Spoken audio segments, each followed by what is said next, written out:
ఆదాము కుమారుడైనటువంటి హేబేలు యొక్క విశ్వాసం చాలా గొప్పది. హెబ్రీ పత్రిక 11:4 అతని విశ్వాసం గురించి రాయబడింది. విశ్వాసమును బట్టి అతడు దేవునికి శ్రేష్టమైన బలిని అర్పించాడు.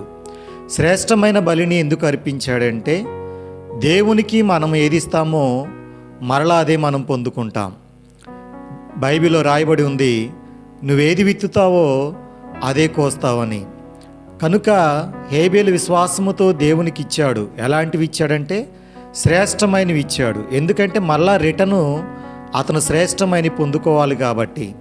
దేవునికి ఇస్తే దేవుడు మళ్ళా అతనికి ఫలాభివృద్ధి కలగజేస్తాడని చెప్పి శ్రేష్టమైనటువంటి వాటిని అర్పించాడు హేబేలు. అలాగే హేబేలు గురించి మనం చూస్తే, అతడు అర్పించిన బలిని బట్టి దేవుడు సాక్ష్యం ఇచ్చినప్పుడు ఆ బలిని బట్టి అతడు నీతిమంతుడని చెప్పి ఇక్కడ రాయబడి ఉంది. నీతిమంతుడని సాక్ష్యం పొందాడు. మనమిస్తున్నటువంటి అర్పణలు, మనమిస్తున్నటువంటి కానుకలు, మనమిస్తున్న దశంభాగాలు, మనమిస్తున్నటువంటి అర్పణలు మనం ఎలాంటి వారమో మన గురించి అవి సాక్ష్యం ఇస్తాయి. కొంతమంది దేవునికి ఇచ్చే విషయంలో చాలా కుదించి, చాలా సనుక్కుంటా, ఇబ్బంది పడుతూ దేవునికి ఇస్తూ ఉంటారు. కానీ ఈ హేబేలు అయితే ఇచ్చిన వాటిలలో శ్రేష్టమైనవి దేవుడు కోరుకున్నవి ఇచ్చాడు.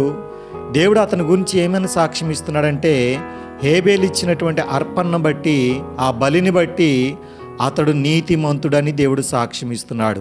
అంటే నీతిమంతుడంటే ఇచ్చే అర్పణలో ఎక్కడ లోపం లేకుండా, దాచుకోకుండా యథార్థంగా ఇచ్చాడు. కానీ కొంతమంది ఎలా ఉంటారంటే అననీయ సపీరలాగా ఉంటారు.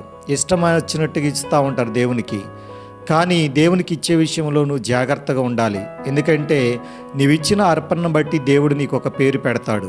దేవుడు ఇప్పుడు హేబేలుకి ఏమని పేరు పెడుతున్నాడంటే నీతిమంతుడు అని చెప్పేసి పేరు పెడుతున్నాడు. దేవునికి మహిమ కలుగునుగాక.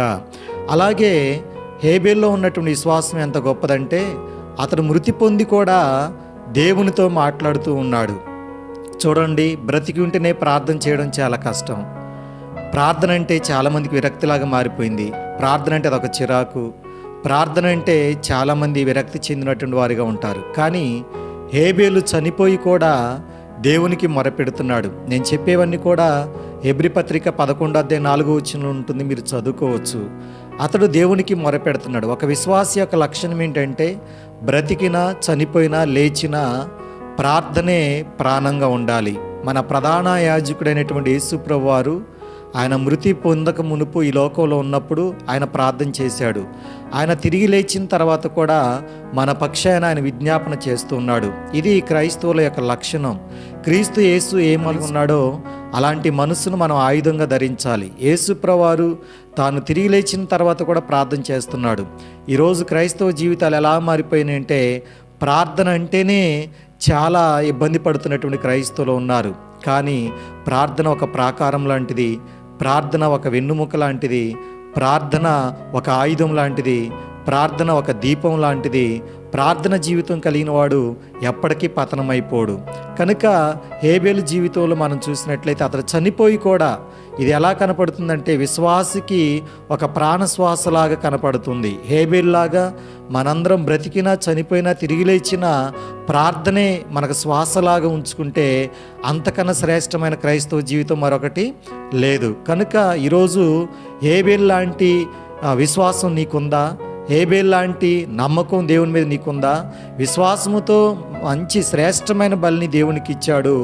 దేవుడు సాక్ష్యం ఇచ్చినప్పుడు తాను ఇచ్చిన దాన్ని బట్టి విశ్వాసముతో ఇవ్వడం వల్ల నీతిమంతుడని తీర్చబడ్డాడు. అతడు చనిపోయి కూడా విశ్వాసంతో ప్రార్థన చేస్తున్నాడు. ఇలాంటి విశ్వాసం మనకుంటే మన క్రైస్తవ కుటుంబాలు కూడా చాలా ఆశీర్వాదకరంగా, దీవెనకరంగా ఉంటాయని ప్రభు పేరిట నీకు తెలియజేస్తున్నాను.